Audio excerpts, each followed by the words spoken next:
Hello everyone and welcome to today's lecture. तो हमने last class में रिफ्लेक्शन एंड रिफ्रैक्शंस की बेसिक्स बात करी थी और हम रिफ्रैक्शन में ही थे। रिफ्लेक्शन में हमने उसके डेफिनेशंस, उसके लॉज की बात करी थी और उसके बाद हम उसके आगे रिफ्रैक्शन को भी हमने देखा था। रिफ्रैक्शन होता क्या है, लॉज क्या होता है, स्नेल्स लॉ को देखा था और हमने कुछ एग्जांपल्स देखे थे रिफ्रैक्शन के। तो आज हम बात करने वाले refraction through prism. Refraction through prism कैसे काम करता है जरा इसे समझने की कोशिश करते हैं एक बारी।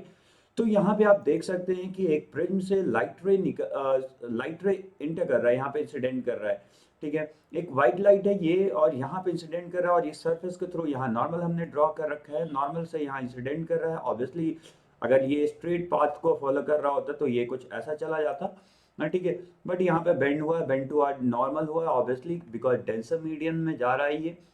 फिर यहाँ पे भी आप अगर देखो तो यहाँ से एक परपेंडिकुलर ड्रॉ करो, ठीक है। तो इस बार ये क्या हो रहा है, ऑब्वियसली डेंसर मीडियम से रेयर मीडियम में जा रहा है तो अवे फ्रॉम द नॉर्मल होने की कोशिश कर रहा है, जैसे नॉर्मल है यहाँ पे ना, ठीक है। तो away from normal basically toward the normal नहीं होने की कोशिश कर रहा है एनीवे, ओके। सो यहाँ पे आप देख सकते हो कि जैसे ही यहाँ पे ये वाइट लाइट एंटर करता है यहाँ पे स्पेक्ट्रल लाइंस बनना शुरू हो जाते हैं, स्प्लिट होना शुरू हो गए, क्योंकि यहाँ पे जो वाइट लाइट होता है वो मिक्सचर ऑफ 7 कलर्स होता है, ओके। और ये इसी को देखते हुए हमने देखा कि यहाँ पे वाइट कलर्स के सबके अपने अपने वेवलेंथ होते हैं, सारे डिफरेंट कलर्स के। तो वो यहाँ पे जैसे ही इस डिफरेंट स्पीड में ऑब्वियसली हर वेवलेंथ के हिसाब से उनका अपना स्पीड होगा, फ्रिक्वेंसी होगा ना, ठीक है। तो वो सेपरेट हो गए और सेपरेट होने के बाद एक स्पेक्ट्रल लाइंस यहाँ पे बन गया, स्पेक्ट्रल कलर्स और 7 डिफरेंट कलर्स रेनबो कलर्स में यहाँ पे दिख रहे हैं हमें। तो हम थोड़ा सा प्रिज्म के बारे में और कुछ पढ़ते हैं, ओके। बेसिकली अगर जो लास्ट सेक्शन में हमने पढ़ा उसको अगर ऐसे हम डिफाइन करना चाहें तो white light is the combination of all light in a wave of a visual light. Basically और भी लाइट स्पेक्ट्रम्स होते हैं बट विजुअल लाइट्स में हमारे पास 7 कलर्स हैं, okay. When a white light is pass through the prism, the light wave with a different wavelength are refracted by the different amounts. All have the different wavelength. The wavelength of red color is maximum. Red color का जो wavelength होता है वो सबसे ज़्यादा है and violet का सबसे कम। तो रेड कलर कम बेंड होता है और वॉयलेट कलर सबसे ज़्यादा बेंड होता है। इस वजह से बैंड यहाँ पे बेंड जो हुआ है वो सबसे ज़्यादा वॉयलेट कलर हुआ है, सबसे कम जो बेंड हुआ है वो रेड कलर हुआ है, ओके। अब जरा हम प्रिज्म के बारे में पढ़ लें तो प्रिज्म में क्या है देख सकते हैं आप, ये इंसिडेंट हो रहा है यहाँ पे लाइट, ओके। तो लाइट जो इंसिडेंट हो रहा है अगेन हम नॉर्मल यहाँ ये एन वन जो दिखा रहा है वो नॉर्मल वन है। तो हम नॉर्मल के साथ जो इंसिडेंट एंगल इंसिडेंट रे का है उसे हम इंसिडेंट एंगल कहते हैं। यहाँ पे आपको बहुत क्लियरली दिख रहा है, ओके। यहाँ पे रे जो निकल रहा है उसे हम इमर्जेंट रे कहते हैं।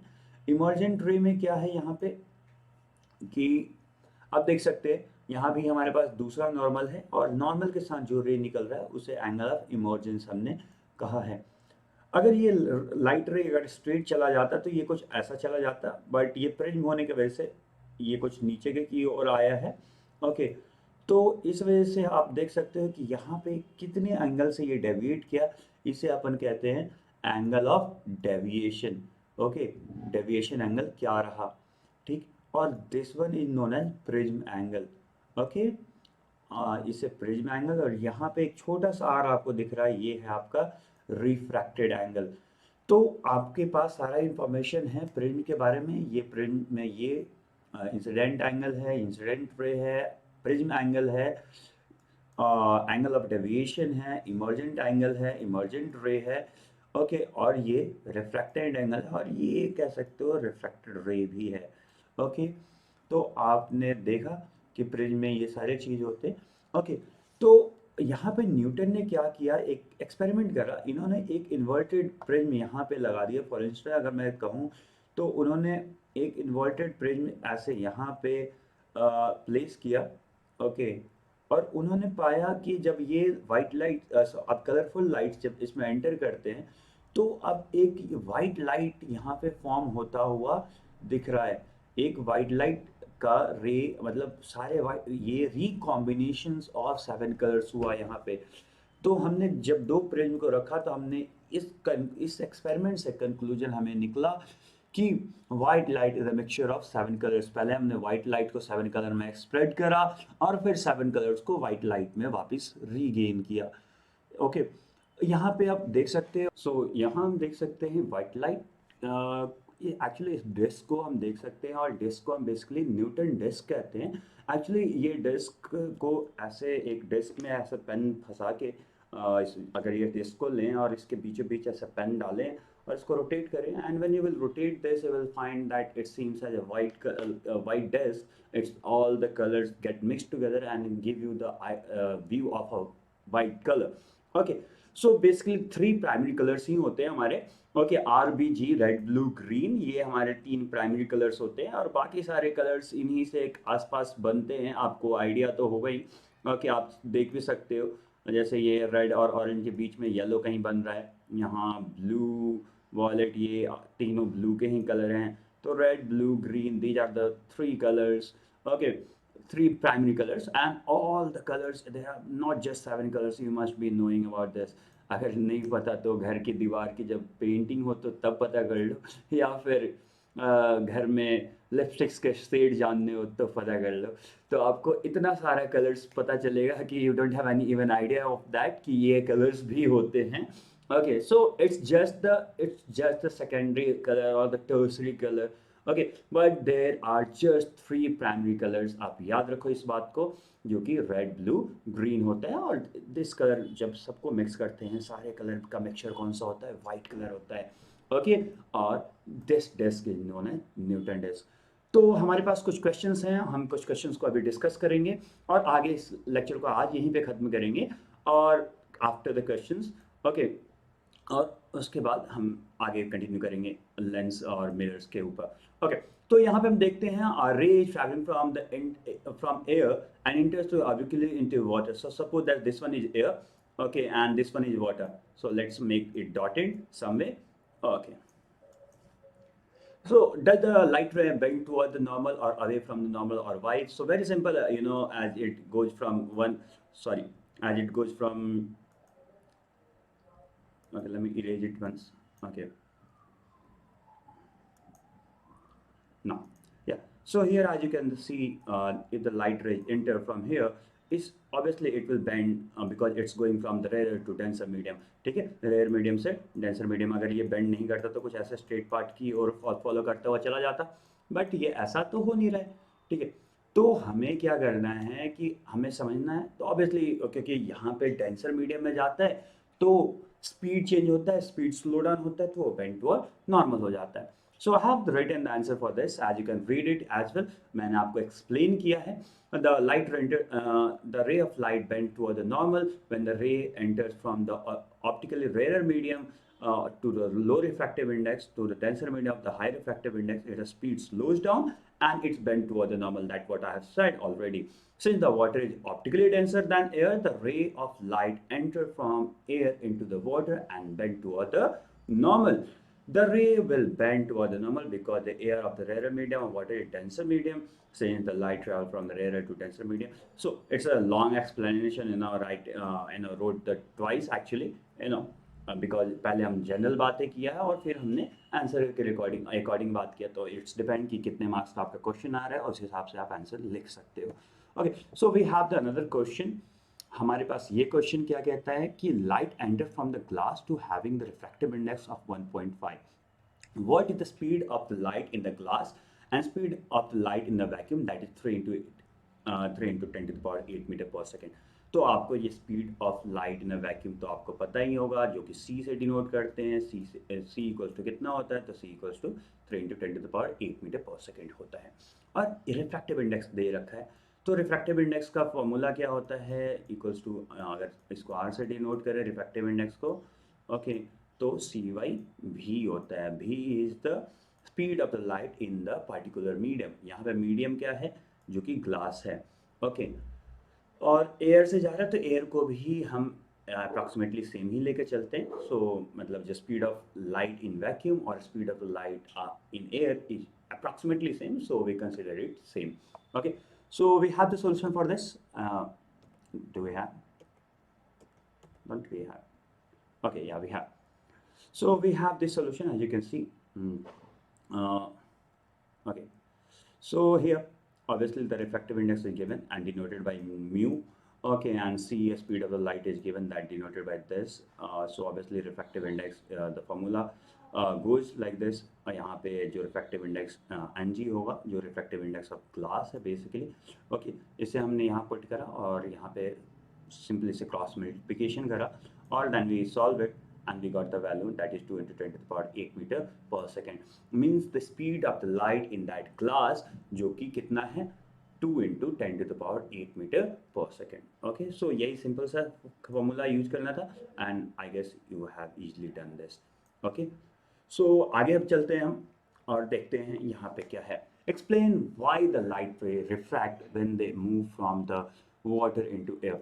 Okay, so why it get refract? Obviously, the same reason that we have. Okay, since the water has a refractive index that is 1.33 and the air has a refractive index is about 1, looking on the straight on a picture of the pencil or the figure that we have discussed. Okay, हमने pencil को डाल के देखा था, वो टेढ़ा हो गया था, है ना.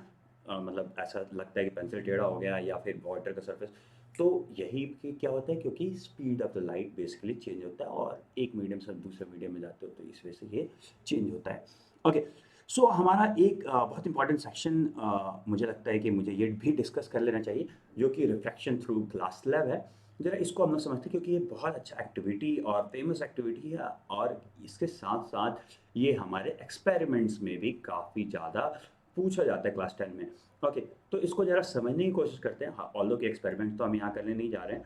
ओके, तो सपोज दैट इंसिडेंट रे, ये इंसिडेंट रे है, येलो लाइन से इसको, क्योंकि ये थोड़ा सा ब्लैक हो रखा है. ओके, तो suppose that this is incident ray. Okay, yellow light यहाँ से इंसिडेंट कर रहा है किसी ग्लास स्लैब में, यहाँ से ये रिफ्रैक्ट किया. ओके, और उसके बाद यहाँ से इमर्ज किया. ओके, तो आप देख सकते हो दिस इज कॉल्ड इमर्जेंट रे. अभी यहाँ से इंसिडेंट हुआ और यहाँ से फाइनली बाहर निकला, बीच में रिफ्रैक्शन हुआ है अंदर भी, और यहाँ भी इस पॉइंट पे भी रिफ्रैक्शन हुआ है. बिकॉज ये, अब देखते हैं जरा हम लोग इसको समझने की कोशिश करते हैं. ये हुआ रेयर मीडियम, ये हुआ डेंसर मीडियम, और ये अगेन आपका रेयर मीडियम हो गया. बिकॉज ऑब्वियसली एयर से निकला था, डेंसर मीडियम जो कि ग्लास है, ग्लास में गया, और फिर रेयर मीडियम में चला आया जो कि एयर है अपना. ठीक है, तो यहाँ पे आप देख सकते हो कि ये नॉर्मल, यहाँ पे ये नॉर्मल हमने ड्रॉ किया, तो यहाँ पे क्या हुआ, ऑब्वियसली रेयर से डेंसर में आ रहा है तो बेंड हुआ नॉर्मल. अदरवाइज अगर पाथ अगर स्ट्रेट फॉलो करता तो ये वाले पाथ पे आता. ये आप देख सकते हो डॉटेड लाइन वाला पाथ. ठीक है, और इसके बाद ये यहाँ से फॉलो किया, और उसके बाद यहाँ से अगेन अगर ये स्ट्रेट जाता तो ये ऐसे चला आता. बट ये ऑब्वियसली डेंसर मीडियम से रेयर मीडियम की ओर जा रहा है, तो अवे फ्रॉम द नॉर्मल हुआ और यहाँ से रे बाहर निकला. अगर ये ग्लास स्लैब ना होता, फॉर इंस्टेंस ये ग्लास स्लैब में यहाँ से हटा दूँ तो ये रे कुछ ऐसे स्ट्रेट चला जाता. तो यहाँ पे क्या देखने को मिला हमें, लेटरल डिस्प्लेसमेंट या लेटरल शिफ्ट देखने को मिला. ठीक है, यहाँ लेटरल शिफ्ट लिखा हुआ है, मतलब लेटरल डिस्प्लेसमेंट, और इसे अपन क्या कहते हैं, इमर्जेंट रे कहते हैं. Okay, let me clear it. Okay, ताकि हम सारे को अच्छे से एक बार समझ पाए. तो this one is lateral displacement और lateral shift. Okay, and this is emergent ray and this is emergent angle. Okay, obviously this is angle of refraction, तो यहाँ पे refraction हुआ. ये एंगल ऑफ रिफ्रैक्शन के साथ साथ एंगल ऑफ इमर्जेंस भी, क्योंकि ये बाहर निकल रहा है, इसे इमर्जेंट एंगल कह रहे हैं. ओके, ऑल्दो ये भी एक तरह का रिफ्रैक्शन हो रहा है, but when you have when they will ask the question in your exam, so you have to write what as a emergent ray, not as a refracted ray. Okay, because आजकल objectives paper हो रहे हैं, तो हो सकता है आपको इन छोटी छोटी बातों में कंफ्यूज करने की कोशिश करें, तो you have to write this one. Okay, और यहाँ पे नॉर्मल आपको ये पता ही है, ये इंसिडेंट रे है, ये एंगल ऑफ इंसिडेंस है. ओके, ये एंगल ऑफ रिफ्रैक्शन है. ओके, तो दैट्स ऑल, ये इसमें बहुत ज़्यादा कुछ नहीं था. And let's define these things. So emergent रे क्या होता है, when a reflected ray when a reflected ray passes out of the glass slab, and reflected ray becomes the emergent ray and it moves away from the normal and parallel to the incident ray. See, uh, this line, as it line goes here, अगर इस line को हम further produce करें तो ये line हमेशा parallel आता है ना. ठीक है ना, ये लाइन पैरेलल प्रोड्यूस हुआ है. Okay, so when the first line passes it become reflected ray, and then second line when it passes become the an emergent ray. The ray comes out of the prism or a glass slab or mirror after refraction is known as emergent ray. The simple definition that you need to remember, and that is this one. Okay, rest you don't need to remember. Okay बाकी सारी कहानियाँ मैंने समझा दी है कि क्या होता है, कौन कैसे है, क्या क्यों है। ओके, ये पैरेलल है, ये लाइन नहीं होता तो क्या होता है, ये सारा कुछ मैंने बात कर लिया है। सो चलते हैं आगे। लेटरल डिस्प्लेसमेंट क्या होता है, जो कि हमने यहाँ पे ये देखा, पैरेलल रेज जो हुआ ये लेटरल डिस्प्लेसमेंट था, और लेटरल शिफ्ट लिखा हुआ है। Okay okay displacement. Okay writing को प्लीज एक्सक्यूज करेंगे क्योंकि मार्क्स से मैं लिख रहा हूँ तो it's really difficult for me. Okay चलिए, तो यहाँ पे द फॉलोइंग फैक्टर्स, तो यहाँ पे हाँ sorry, lateral displacement when the perpendicular distance between the original path is traced and the incident ray of the path is traced by the emergent ray coming out of the glass slab is known as lateral displacement। तो कितना shift हुआ, मतलब lateral मतलब उसमें original path में और emergent रे में कितना शिफ्ट हुआ। ओरिजिनल पाथ यहाँ आ रहा था और इमर्जेंट रे यहाँ आ रहा है, तो पाथ इतना शिफ्ट हो गया, and that is due to the glass slab जो हमने प्लेस किया, तो उसी को हम लेटरल शिफ्ट या लेटरल डिस्प्लेसमेंट कहते हैं। 3 फैक्टर्स पे ये डिपेंड करता है जिसको आपको याद रखना बहुत ज़रूरी है। ओके, ये thickness of the glass slab है, refractive index of the glass slab है, and the angle at which the incident ray enters the glass slab. ऐसा भी एंगल एक समय आ सकता है कि वो अंदर ही रह जाए, ग्लास स्लैब से बाहर चला जाए, या फिर बहुत ज़्यादा ऐसा हो तो वो अंदर से ही रिफ्लेक्ट होके और वापस चला जाए। तो आपको इस बात का भी ख्याल रखना पड़ेगा। ओके, तो आप इन 3 चीज़ों को पहले तो याद ही रखें इसको, कि thickness of the glass slab जितना मोटा होगा उस पर भी डिपेंड करेगा, refractive index of the glass slab and the angle eight which inter in the glass slab. ये आज के लिए इतना ही। ओके, हमने रिफ्रैक्टिव इंडेक्स पढ़ा, 2 क्वेश्चंस करे। ओके, और आज के लिए बस इतना ही, and that's all for today's lecture, and see you in the next lecture. Till then take care, bye bye, जय हिंद, जय भारत।